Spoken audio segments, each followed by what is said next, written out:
노상원 전 정보사령관은 수거, 즉 체포 대상을 A부터 D까지 알파벳 등급으로 분류했습니다. 먼저 등급 A로 표기된 수거 대상자엔 이재명 더불어민주당 대표, 조국 전 의원과 함께 문재인 전 대통령의 이름이 적혀 있었습니다. 비상계엄 선포와 함께 야당 지도부는 물론 전직 대통령까지 간첩 혐의를 적용해 체포하려 한 것으로 보입니다.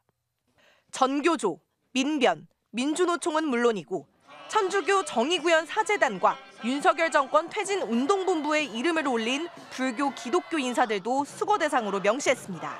노상원 전 정보사령관은 체포 대상자를 일일이 나열한 뒤 A급 수거 대상 처리 방안을 별도로 작성했습니다. 체포한 이들을 보낼 장소로 연평도와 제주도를 지목했는데 특이하게도 곧이어 이송 중 사고라고 적은 걸로 확인됐습니다. 가스, 폭파, 침몰, 격침이라는 표현을 썼습니다. 수첩 뒤쪽엔 좀 더 구체적인 실행 계획이 담겼습니다. 윤석열 정부 정책에 반대하거나 대립각을 세운 정치인, 판사, 종교인과 시민단체, 연예인, 심지어 전직 대통령까지 체포 후 사살한다는 계획을 노골적으로 세운 겁니다. 수첩에 누구 사살하라고 썼습니까? 수첩 메모 내용 누구와 상의했습니까? NLL 북한 공고는 어떻게 유도하려고 했습니까? NLL 북방한계선 인근에서 북한의 공격을 유도하거나 아예 북한에서 납포하기 직전 격침시키는 방안도 여기에 포함됐습니다. 종북 반국가 세력 척결을 비상계엄의 명분으로 삼았던 이들이 뒤로는 자신을 반대한다는 이유로 대한민국 국민을 살해할 계획을 세우고 심지어 북한을 끌어들여 감추려 했다고 노상원 전 사령관의 수첩은 말하고 있습니다. MBC 뉴스 이재욱입니다.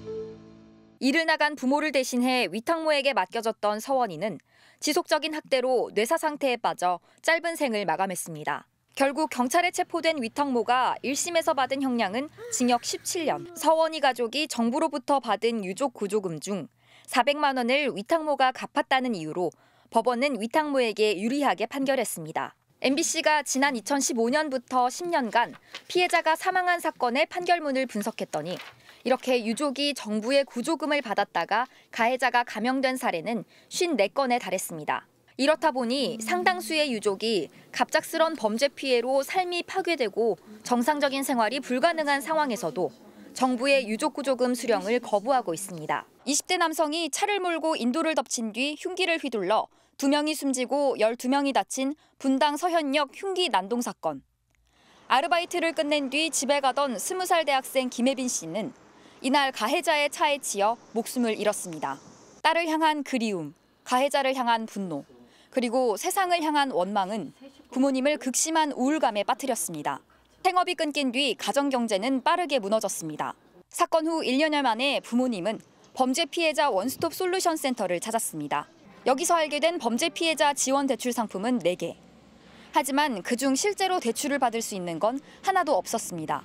가정 경제가 더 무너져 신용평점이 하위 20% 아래로 떨어져야만 비로소 돈을 빌릴 수 있는 거였습니다.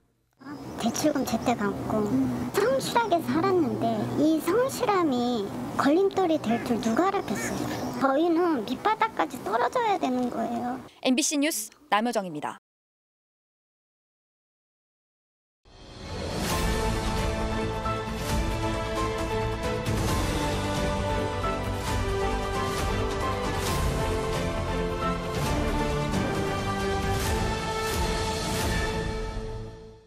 창원의 한 4성급 호텔방.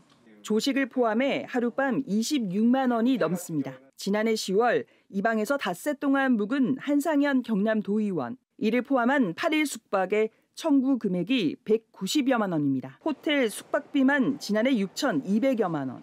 2년 반 동안 1억 3천여만 원이 들었습니다. 지방자치법에 근거해 60km 이상 거리에 사는 도의원이 회의에 출석해 숙박할 경우 숙박비를 지급합니다. 문제는 상한선이 없다는 점입니다. 비회기 때나 집거리가 60km 이내인 의원들을 위한 숙소도 있습니다. 월세 70만 원짜리 오피스텔 4채입니다. 하지만 최근 3년 동안 평균 이용률은 19.6%, 비회기 중에는 9.5%에 불과합니다. 경상남도의회 의원들에게 제공되는 숙소를 도의회 운영위원회가 둘러봅니다. 최근 3년 동안 평균 이용률이 20%도 되지 않는다는 KBS 보도에 숙소 감축을 논의하기 위해서입니다. 경남도의회는 현재 4채인 숙소 중 한 채를 우선 없애고 앞으로 이용률을 확인해 점차적으로 줄일 계획입니다. 당장에 한 개 정도는 좀 줄이고 3개를 활용하면서 또 한 개 정도 더 줄일 수 있으면 줄이는 게 낫지 않느냐. 공실률이 많아지면 그만큼 예산만 낭비되니까. 또 도의회가 있는 창원에서 60km 이상 떨어진 거리에 사는 의원들에게 지급되는 숙박비 지원도 상한액을 정합니다. 경남도의회는 지역 경제 활성화를 위해 마산 지역 호텔과도 협약을 추진하기로 했습니다.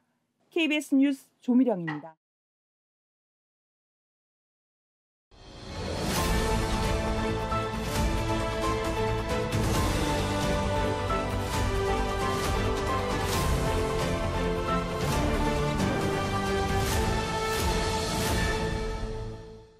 이른 아침부터 양식장에서 걷어올린 물김들. 하지만 반나절 만에 다시 바다에 쉴 새 없이 뿌려집니다. 위판되지 않은 물량을 폐기하는 겁니다. 이 같은 현상은 바다 환경이 김성장에 적합해진 데다 고흥과 완도를 중심으로 불법 양식이 급증한 탓입니다. 무면허 양식장 단속에 나서곤 있지만 채취 현장을 직접 적발하지 못하면 처벌이 어려운 실정. 이 같은 자구책에도 당분간 공급 과잉은 계속될 전망이어서 산지 물김값이 안정을 되찾을 수 있을지는 미지수입니다. 하지만 같은 날 전통시장 김값은 한 장당 평균 140원으로 전년 이맘때에 비해 55%가량 비쌌습니다. 산지 마른김 가공 공장들은 원재료인 물김 가격 하락을 반기며 생산에 총력전을 펼치는 상황. 그럼에도 폭락한 물김 가격은 시차를 두고 마른김 도매가에 반영되다 보니 이 같은 가격 괴리 현상이 발생하고 있습니다. 문제는 이렇게 저렴해진 마른김들도 2차 가공 유통 과정을 거치면서 가격이 다시 크게 오른다는 점. 이 같은 가격 괴리 현상은 마른김과 조미김 공장의 경제력 차이에서도 발생합니다. 70% 이상이 생산 라인 1개, 20에서 30억 규모로 영세한 1차 마른김 가공 공장은 가공된 상품을 오래 저장할 공간도 금전적 여유도 없습니다. 반면 상대적으로 자본 경쟁력이 있는 2차 가공 유통업체들은 냉동고에 상품을 저장하고 원하는 시기에 판매가 가능합니다. 이 같은 거래 구조에서 2차 가공 유통업체들은 마른 김이 쌀 때 대량 구매해 상품을 장기간 보관한 뒤 시장에 내놓으며 가격 불균형을 부추기고 있습니다. MBC 뉴스 서희령입니다.